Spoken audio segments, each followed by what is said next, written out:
দুপুরবেলা তীব্র রোদে বাহিরে হইলাম।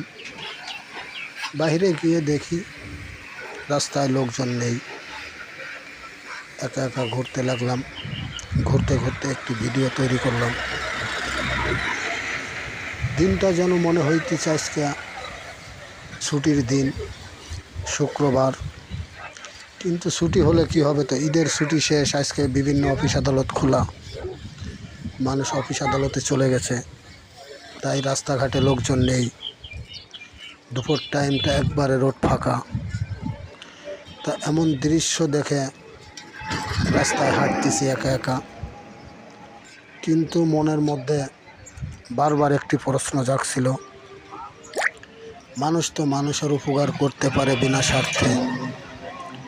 তা আমিও মানুষের উপকার করার চেষ্টা করব, হয়তো এর বিনিময়ে কোনো স্বার্থ চাইব না। তাই আমি সমস্ত ঈদের ছুটির পরে মানুষ অফিসে আসছে যারা, তাদেরকে জানাই ঈদের অভিনন্দন ও শুভেচ্ছা।